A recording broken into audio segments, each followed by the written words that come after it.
Hello, everyone. Welcome to another episode of The Bridge, the official 10-7 Capital podcast. My name, as always, is Tyler, and this is our founder and CEO, Timnihill. And if you've been paying attention to a lot of the episodes of this podcast, you may have heard many, many times over that 10-7 is a family office. We're a virtual family office. But in many cases, people may be wondering, what exactly does that entail? We've talked briefly about the structure, how it works, how it benefits clients, how it benefits, the system and where the system is going and how it's evolving. But today we're going to do more of a deep dive into what a family office is, how is it structured, how did it come about, and how it's hitting the masses, as well as how we at 10-7 apply that structure. So we're going to be doing a multifaceted deep dive into family offices today. And what are you looking at? Don't worry about it. Pertaining to our podcast. I know, I'm curious.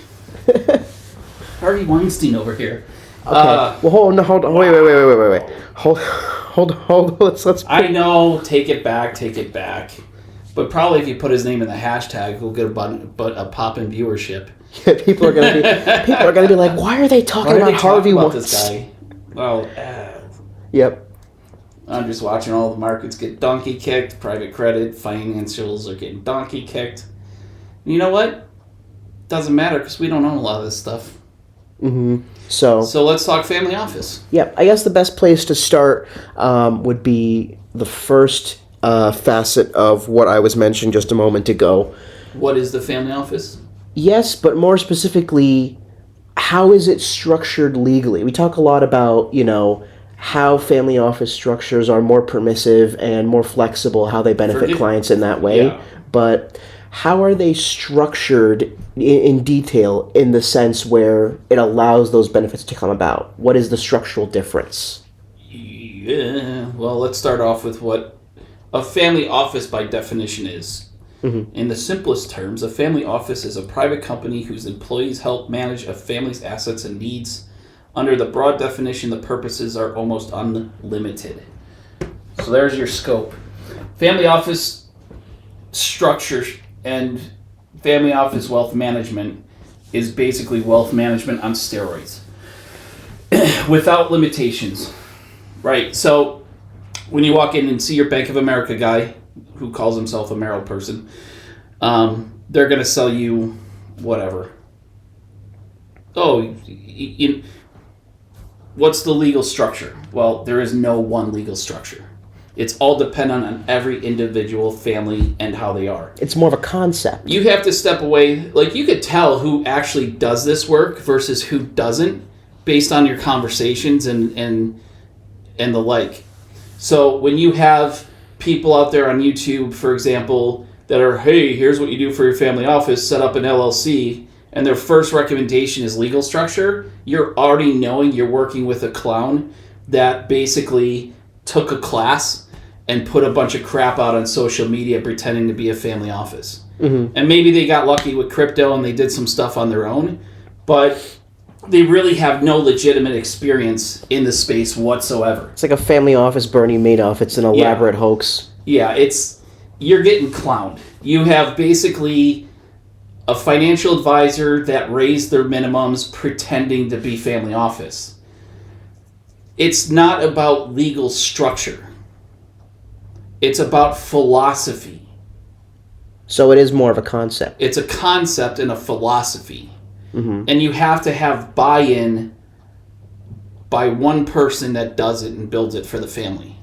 Okay. The next generations don't matter.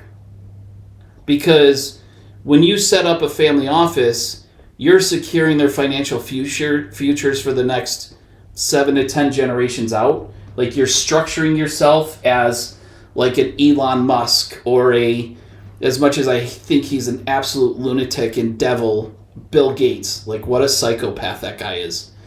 But yummy babies. The inhumanity and theft that guy has been able to get away with is insane. But the babies are yummy. Yeah, don't even get into that. So, like, when you have the family office structure, it's a philosophy. So you have to have some person generate wealth in some way, shape, or form, which is traditionally entrepreneurship, investing, etc. And then they have to have the wherewithal to say, and it happens really automatically because you realize that all of a sudden your financial planners can't handle your needs.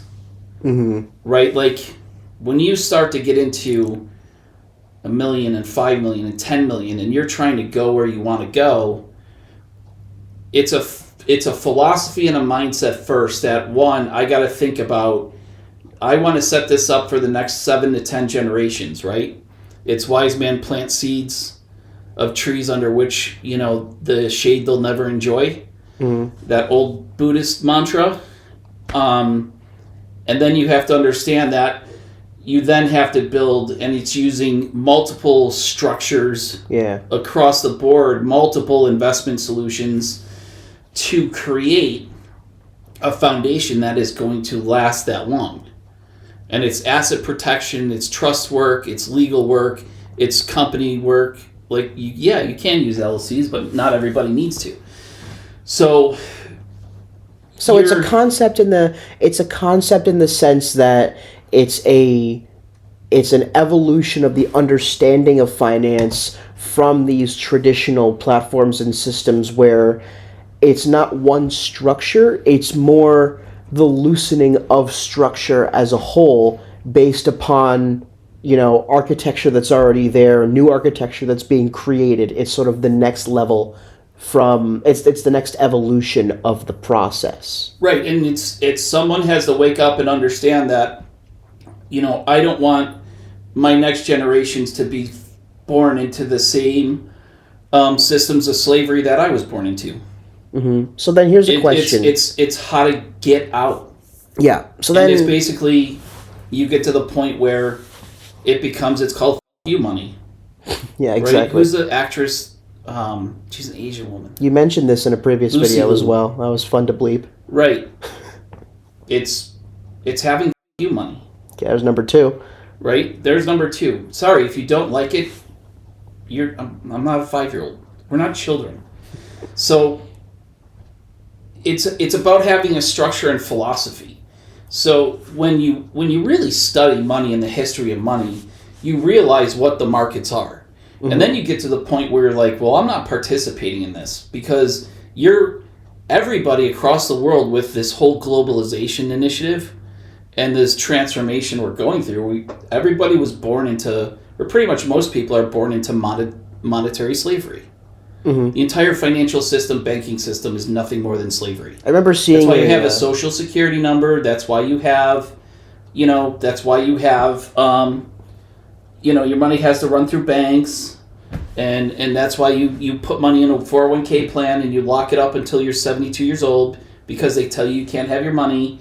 And you're basically a slave for your entire life. Yeah, I remember the entire process. I remember seeing I remember seeing a clip from John Oliver, his show. Yeah. I remember seeing a clip where he was talking about, like, he was doing a piece on homeowners associations, and then he posted, because basically the main show that went on TV was about homeowners associations, and then he posted an accompanying piece on his YouTube channel and basically said, "Hi, this is for the 18 to 35 demographic. We put out a piece on our main show about homeowners associations. However, you will not be able to afford a house. So instead we're going to talk about Chuck E. Cheese's." And he talked about Chuck E. Cheese's for about 25 minutes. I remember the kids growing up going to Chuck E. Cheese's for birthday parties. Yep. They always liked the pizza. Mm-hmm. And then the adults were more like kids than the actual kids. Yeah, that is true. But... So family office is wealth management on steroids, and it's without boundaries and limitations, right? Mm-hmm. And so when you watch and listen to everyone running around saying, tax the rich, my question back is, well, why aren't you rich? That's your first problem. The second problem is, where do you get off taking from somebody else's success? Mm-hmm. So it's like you have to understand that when you watch it, look at lottery winners, right? Mm-hmm. What's the first thing a lottery winner should do? before turning in that ticket. You should call someone that has a clue. And that first person should be a really, really good attorney. Because you know what happens to a lot of lottery winners once it gets posted that they won the lottery? They get a lot of calls. No, they get a lot of people running to their properties trying to trip and fall and have accidents so they can sue the lottery winner for their money. So if you win the lotto, pick up the phone and call someone like me who has a clue, or an attorney that has a clue, and be like, listen, I'm about to turn this ticket in. It's $1 million, $10 million, $100 million, whatever it is. I need a trust immediately. Because then my money can go into a trust for my direct benefit, and any jerkwad out there that tries to have something happen so they can get a piece of it can't get it because I'm protected. And the first part of the family office process outside of getting your investments aligned is to get your family office structured and funded. And then when you structure it properly, your money runs for at least 7 to 10 generations out. Nobody, including your family members, have access to any of it. Like, they have the ability to access it, but they don't have access to it as a traditional wealth management model would. Mm-hmm. Oh, it goes into the next generation and then it's basically blown. The money's blown. It's gone. Within 2 generations of every financial planner's plan and financial advisor's plan, the money is gone within 1 to 2 generations.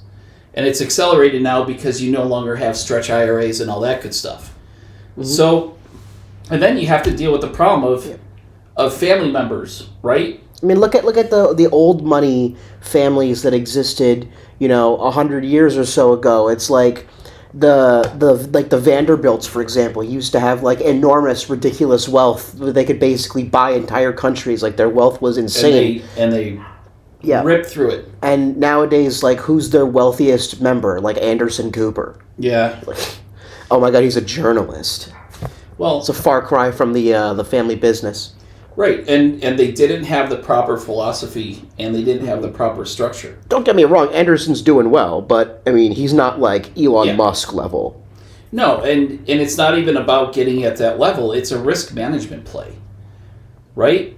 Like, how do I put myself in a position to where no matter what happens, no one can get to it? Mm-hmm. Especially the next generations. Like, I was recently out west visiting some family, and my aunt was talking about this because, we're talking about kind of family dynamics and all that jazz. And she said, okay, so we were told growing up that blood is thicker than water, right? Mm-hmm. What does that really mean? Because the way we were programmed is blood is thicker than water. It's family first, family first, family first. Well, I don't buy that for a second because I can tell you... What are you, Dom Toretto? No, but I can tell you that the most important person in my life, first and foremost, is my wife, your mom. Mm-hmm. She's not family. And when you look and research what really, before the concept was hijacked, as 99% of all concepts out there are today, blood is thicker than water means blood are the relationships you culminate that are just invaluable to you over your lifetime. Mm-hmm. And it doesn't necessarily have to be a person that's in your family, right? Water represents water coming out of when a baby is born. That's the family. There's number 3. Water is... Why? I can't say that? It's a little on the edge. It's birth. We're all born. What's so... Jesus. This is... Welcome to YouTube. The other problem in the world is the average age of an adult is really 10 years old.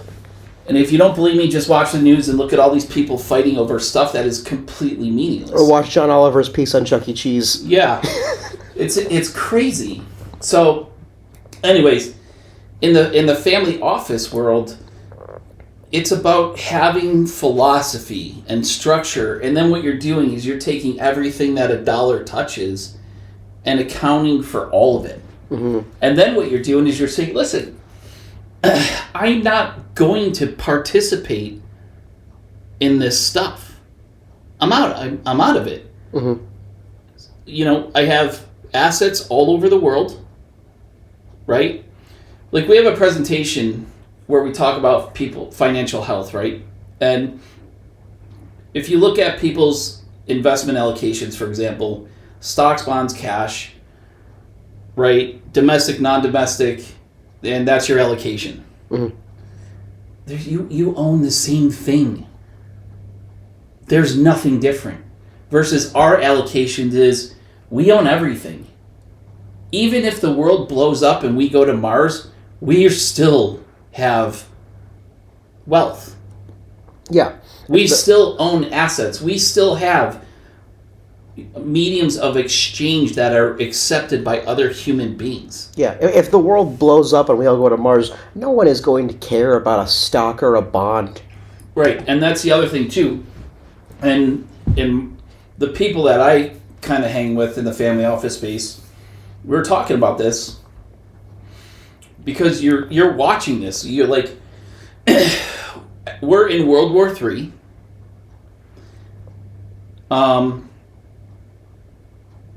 We are watching the biggest battle for minerals and mining and metals that humanity will ever see, because you need them in order to be relevant in the future of everything. And okay, so what happens to your financial planner when there's no more stock and bond market? Well, I'm sure he'll find great employment at Target. Starbucks is great. Starbucks is great. Put the fries in the bag, kiddo. Right, and so there is an opportunity today. We're seeing the greatest wealth transfer of all time to, with the right structure, philosophy, and the tactical execution without borders, boundaries, and limitations, to generate the life that you want to live. Exactly. Like we tell people, we're part of our tagline is we construct people's lives so they have the freedom to live the life that they want to live. Yeah. Oh, and we'll come back to how we apply the structure for sure. I wanna take a little detour. I wanna ask a question about family offices, the concept in particular. Now that we've gone over what the concept is and how it can be applied in general, before we talk about how we apply it in particular, sort of, I guess, because obviously this is the next evolution, like I said, of the financial system. This is the way things are going. But I'm kind of wondering when exactly did this concept first sort of hit the market, and when did it start to when did the changes that are happening now start to happen? I guess what are those two times? 1900s. For the first one? Yeah, basically Rockefeller, I think, was the first one. Mm-hmm. John D. Rockefeller, so love him or hate him, he realized that he needed structure and philosophy for his family. And at the same time, he's like, I can't trust the next generations. So how do I set it up where they're taken care of, but they can't blow it? Mm-hmm. I mean, I don't think. And that's really what it's about. It's building. If you have any legacy desire in mind, at the end of the day, you can't trust anybody. I don't think there's been a Rockefeller after him that's done anything significant besides be wealthy. No, they do a lot of work behind the scenes, but they don't do it publicly anymore. That is true. Right? It's not about being public and out there. Mm-hmm. Right? But for example, Elon Musk, you think he owns and touches his money at all? No, he's got an entire team dedicated to doing all that for him. He's the anti-Rockefeller. He's like, please recognize me. I want to save the world. I'm Tony Stark. Well, he's different. With whatever his purpose is. But yeah, it's structure, it's philosophy, and that's a coordination of everything you have. And when you get this right, think about this. You have a credit score. Do you know how insane credit scores are? I think everybody does. Your mother got a lesson in this because I'll never buy a Honda again. Mm-hmm. And I leased a car, an Acura, and I turned it in, and I just said, you know what, your mileage calculation is wrong. So we escalated a case before cutting the check, and had to go back, get the contracts, went through all the back and forth, and finally said, okay, the amount you had is accurate. I paid it 2 days late because we were going back and forth on the amount because we thought the calculation was wrong. I see where this is going. 2 days late. And that company whacked my credit score for 80 points. 80 points? 80. It was either 60 or 80 points. Oh my God. I'm like, are you out of your effing mind? 60 is still ridiculous. And then your mom called the credit companies.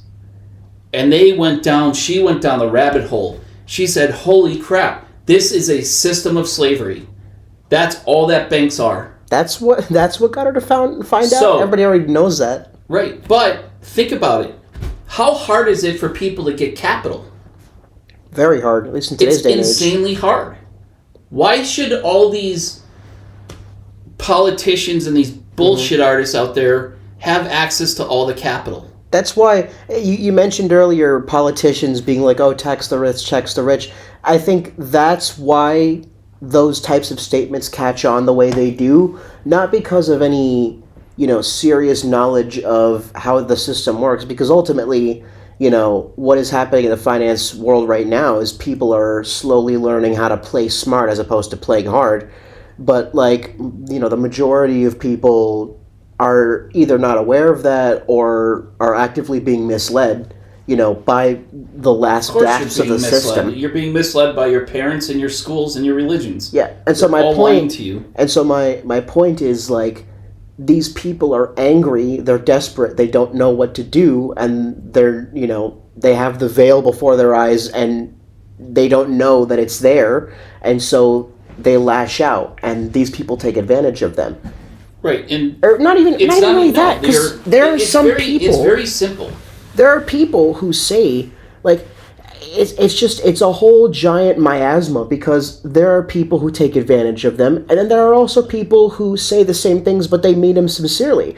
There are people who believe these things, and they sincerely believe them. It's a whole miasma of anger and desperation and confusion at what's happening. And people, and they can thank themselves for it. Ultimately, at the end of the day, everything in this existence is a choice. Yep. And it's very simple. Just watch the first 20 minutes of The Matrix, okay?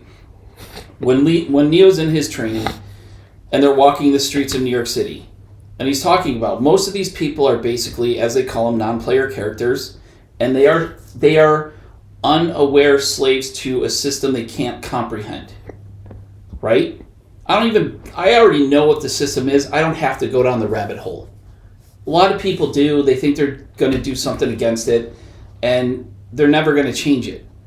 So it's people that are waking up and aware of, hey, I need to do something different, that are the ones that, become the Neos and the Trinities and the et ceteras of the world. So that... But the point is any one of them will turn around and defend their system of slavery to the highest end because they're just that unaware, and they've been programmed. Everybody has been programmed. You ever seen the meme of that one extremely fat guy in a t-shirt that's 6 sizes too small, and the caption is, "How dare you insult my multi-billion-dollar corporation?" And he has a katana, and he has stupid glasses, and he's like, "How dare you insult my multi-billion-dollar corporation?" Right, but the whole point of it is, a family office is about structure, philosophy, execution, and then the ability to be free. Yeah. So then here's the this is the other thing too, is we don't. It's also in our space. Our message is not for everybody. This isn't for everybody. Mm-hmm. We don't work with people, honestly, that don't jive with our philosophy. Not going to waste my time, not going to waste someone else's time. But when you start to understand the concept of the execution, because we're going through this with even new clients that we're bringing on board, and we're helping them become their own family offices, you know, when we show them what they have, oh, I got Fidelity. Great. Here's what you have. Stocks, bonds, and cash. It's all the same thing. Here's what you're going to have tomorrow. And they're like, oh, I want that. Right? Even my brother learned it, because your uncle's been in accounting for God knows how long now. Years. And he's transitioning to this side of the world on the family office side. And it was funny. Like, we put him, next to your other uncle, and they're doing due diligence on alternative investments and real assets and stuff. Mm-hmm. And so he turned around and went to his Fidelity account, and he went to go buy one of the funds that we looked at, one of the structures we had, and Fidelity wouldn't let him because it's not available to retail investors. So on top of understanding that financial planning is basically, as my friends say, bullshit wrapped in cat shit with a pretty bow on it, you now understand is you have to get out of the mindset of being an individual and get into the mindset of being an institution. Mm-hmm. Because the real structure is your family office becoming a living, breathing organism. Yeah. And you have to let the organism breathe, let it thrive, and keep it alive. Mm-hmm. So then I think the best place to then go before... That's kind of a cool line I just came up with. Oh, yeah, no, for sure. And I would contrast it to, the feed the beast model that a lot of traditional platforms use. It's different. One is artificial, one is aggressive, the other one is natural. Sure. The other one is, other one is orderly and more simple and more elegant. It's more simple, elegant, and organic. Yep. So here's... think about everybody running right now. Mm-hmm. Oh my God, my 401k is getting killed today. At the very least, I had this conversation last night, and I got the question from a husband and wife. I got the question from the wife. And by the way, all the women out there, when you're looking for someone to help you thrive and structure your wealth, call us. We love helping women empower themselves financially. And it's honestly the next wave. Mm-hmm. This next wave of... I was having a conversation yesterday morning where in the next 6 years, this world is either going to be blown up and we're all going to be dead, or we're going to be in a complete renaissance. Mm-hmm. Either way, we'll still be fine. I think the phrase that's often used is the great filter. You ever heard of that? No, I haven't heard of that one. But the conversations that I'm having is we're moving into a renaissance in my mind. So in the renaissance, the women are going to be more forward-leading. And I'm not talking about this toxic feminism that's out there. I'm talking about... This is my fight. Right, I'm talking about the women that are just quote-unquote divine. The feminine divine is going to enter again. And all of this crap that we're putting up with is going to go away. Right? So the great part about this is it's going to be way different. It's going to be a tumultuous time for sure, but there are a lot of women out there that they want the help, and they need to find the outlets on people to help them out. Mm-hmm. Right? And they're going to a position of leadership, and people like us are going to support that because we can share with them everything we've seen. Mm-hmm. I can share... I was inside BlackRock, okay? When you're inside and you see it really, then you can share it. Mm-hmm. And that allows the future generations to kind of pick up the ball and run with it. Yeah. Right? And so that's again, kinda... planting seeds for trees. Mm-hmm. And so that's kind of where I wanted to hit that second note is... When did you start to see the changes that are happening now where the family office structure, or really I should say the family office concept, is becoming more prevalent and that evolution is starting to take place on more and more of a mass level? When did you start to see that happen?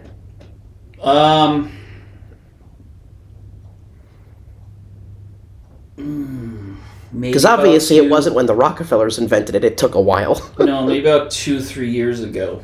Really? What happened then in particular? I don't know. I was doing what we were doing, and I just hated it. I hate wealth management. Mm-hmm. When you're really, really aware and you start to understand, and this is why Bitcoin is so massively important, and it's not just Bitcoin, there are also other now blockchains that are massively important. And you really study the history of humanity and money, you start to see the quote unquote how history repeats itself. And you see what this cycle is. So from that standpoint, you're like, I get it now. Mm-hmm. And then you start to think, well, it's kind of like the old adage, like God grant me the wisdom to control the things I can, to let go of the things I can't, and the wisdom to know the difference between the two. Mm-hmm. There becomes an unfolding, and honestly, the asset accumulation and charge fees bores the crap out of me. It's boring work. The markets aren't even real. You don't own anything as an investor. You don't own your retirement. It's the biggest mistake people are making. And you watch it now with the people that are retiring. They're all learning that their pensions were bullcrap. Their 401ks are crap. And they're not owned by you. They're owned by big business. Mm-hmm. That's why so. And I don't care if it's you could. And this is the other thing that Napoleon was a genius about, right? He was like, well, how do I gain power and rule? You keep the people unstable and off their feet. There is no difference between government and big business. It's the same coin. One's heads, one's tails. Take your pick. And then they're all in it together. Mm-hmm. Like in our world, in the advisory space, FINRA just got nailed because they built a $2 billion slush fund. Well, where do you think that money came from? It came from violations, and trust me, you can't get through an audit without a violation. You can't. It's impossible. They will come up with something because it's a revenue-generating machine, right? Just like when health inspectors go door to door. You could have the cleanest damn restaurant of all time with the greatest food ever, and they're going to fine you for something because it's basically a mob mentality. Ultimately, though, the money came from the clients, and then they just got caught hoarding it. And I'm sorry, but I don't believe for a second that it matters if you're a Republican or a Democrat. And I'm sorry, money doesn't have morality. And anyone that tells you that it does is lying to you. I don't think anybody cares at this point. I mean, the only thing you should care about is your freedom. Mm-hmm. And so in order to be free and secure independence and freedom for yourself and your family line and your businesses, you have to be, like, your business has to be a business office. It has to be a business family office. Mm-hmm. Your family has to become a family office if you have any worth to, your family and net worth. So it's definitely something that it's becoming more prevalent.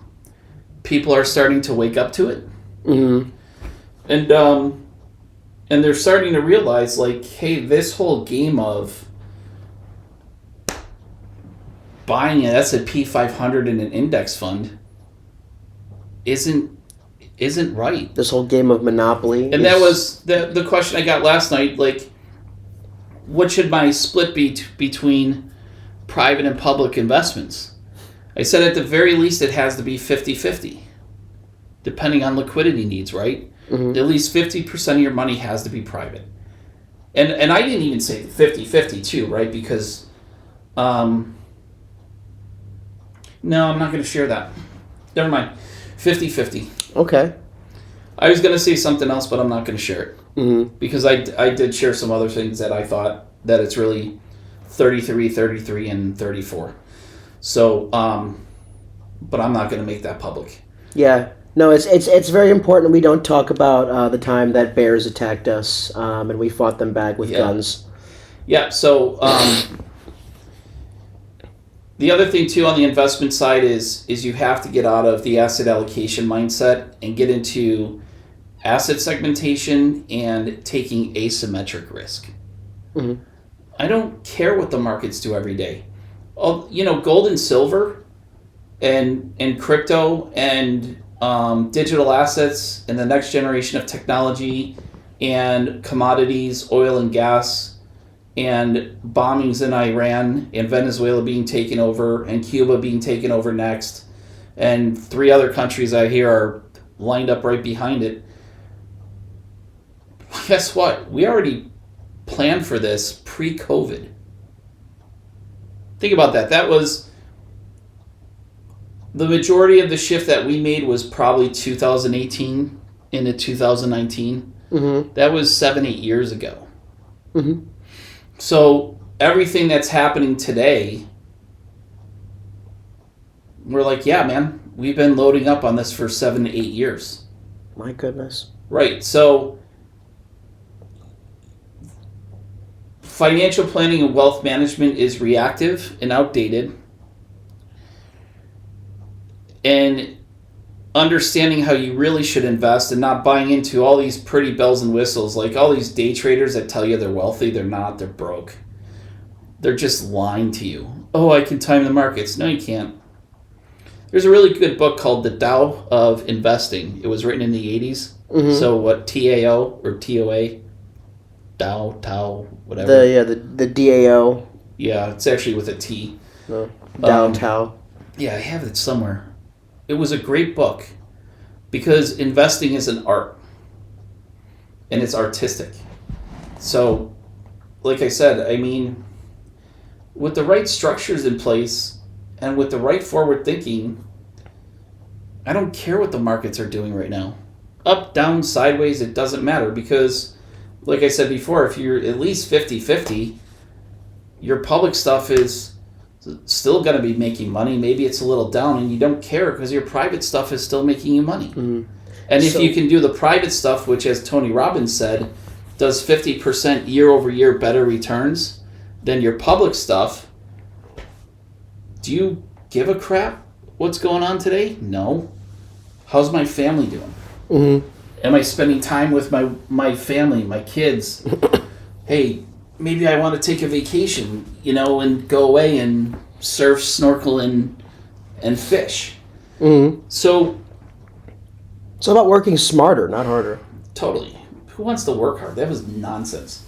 You know what working hard does for you? There was a very zero. There was a very interesting phrase that I came upon the other day where, the common phrase that we often hear is, "Oh, pull yourself up by your bootstraps."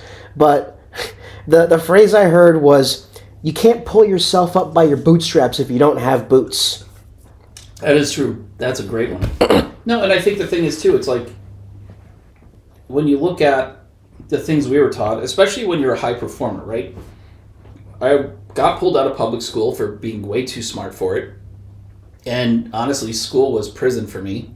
Thank God for the people that I had in high school and going to Canisius. Like, that was such a saving grace for me. Mm-hmm. Who knows where I would be without it. And then I went to Georgia Tech, and at that time I'm like, I'm just going to focus on basketball and making money because I needed to survive. So I didn't really give a crap about school. There's an alternate universe where you're like one of the great basketball players and like don't know much about finance. Yeah, probably more hockey, I think. But yeah, it was one of those things where, I mean, think about it. What do you get out of school? Like, especially public school, you don't get anything. Like, it's garbage. Mm-hmm. The whole thing stinks to high heaven. So if they rip it apart, great. As someone who why do I want as an adult to put my children into prison? Yeah, I mean, as someone who went to public school, I didn't really go to, like, I went to one of the top public schools in the country. I went to a public high school that was very highly rated and had all of the cutting edge facilities and all of the most creative, crazy classes and everything. And, you know, the teachers there loved their jobs and they had this fire and enthusiasm. It was a great, you know, place, but at the end of the day, it was still a public school. There were still standardized tests. There was still a standard curriculum. It was still, you know, it was still public school. And no matter how good the public school is, you know, I thank God that I was able to go to a public school that was such high quality. But, you know, that's like saying, oh, I'm so happy that I got to go on vacation to the next town over that's like super clean. It's like, okay, yeah, sure, that town is really clean and really pristine, but it's still the next town over. It's not Boca Raton. Right. And I mean, think about that. Standardized tests. Like, if you're everyone, it baffles me how everyone manages their life to the worst common denominator. If I'm great at school, thanks, Bush, and I'm great at mathematics, why should I have to take a standardized test competing with lower capable people? Because we don't want to have any children left behind. No, we have lost the pursuit of excellence, and that's a problem. Mm-hmm. And there are studies that show. And this even is, if you're out there just indexing, you have a low standard of excellence for your personal wealth and finance. And for me, I would not disrespect myself like that, because to me, that's my time and energy that I've put in. Mm-hmm. Right? There are studies that show that the American... if my default is, I'm just going to throw it in an index fund and buy the S&P 500, and I mean, you're disrespecting yourself. Yeah, like literally, there are studies that show that the American population, on average, has gotten, and granted, you know, IQ isn't like an end-all be-all statistic, but all the same, you know, there are studies that show that the average IQ of Americans has gone down significantly since No Child Left Behind. The average IQ is now like 96. Yeah, whereas it used to be, you know, way higher, but it's gone down significantly ever since No Child Left Behind. The last time I took an IQ test, I did it for fun. I scored 167, and that was after 3 vodka tonics. Idiocracy was not supposed to be a documentary. Yeah, The Matrix is. You ever seen that movie? Yeah, I did. There was another one someone was telling me about that we have to watch. But anyways, back to the family office as we digress, because we like to have fun here. Mm-hmm. Like, these are the conversations that we have with people every day. Mm-hmm. And you're bringing organization, philosophy, respect, and structure to your family. And think about it. You went to public school. You went to the top public schools. Where are you working right now? Mm-hmm. You're working for your family's family office. Do I give a rat's ass about what my kids' grades are? No, I don't. I want my children to make a decision and pursue what they want to pursue. And I believe my job as a parent is to provide the Autobahn with some guardrails. Have at it. If this is what you want to go after, then go after it. But God forbid if I'm going to saddle you with $200,000 worth of school debt and then force you into a job you're going to hate for most of your life so you can one day retire at the age of 72. That's 50 years of your kid's life. Sure as hell doesn't help. Have some respect. Sure as hell doesn't help that, you know, at least in you know, my generation's case, half of, maybe the majority of college for us was neutered to hell by the entire world shutting down. Speaking of which, I got to get our boy to hockey, so we should wrap this up. Yeah, good segue right there. Yeah, but I think then what we'll do is, and I think the listeners will definitely like to hear about this next episode. Let's talk about how we came upon the family office concept in more detail and how we use it in our everyday business. Yeah, we'll talk really how to use it, and you're going to see that we're not someone that took a class and build your family office. Exactly. But that really irritates me. The family office is next. The one after that is real tax strategy. We should talk tax strategy. For sure. We got a whole thing lined up. So Get your uncle on here. look forward to all those. But that being said, I think we've crossed the bridge for today. So Yes, as we have. always, my name is Tyler. Cheers. Enjoy. As always, whatever resonates, take. Anything else, leave behind.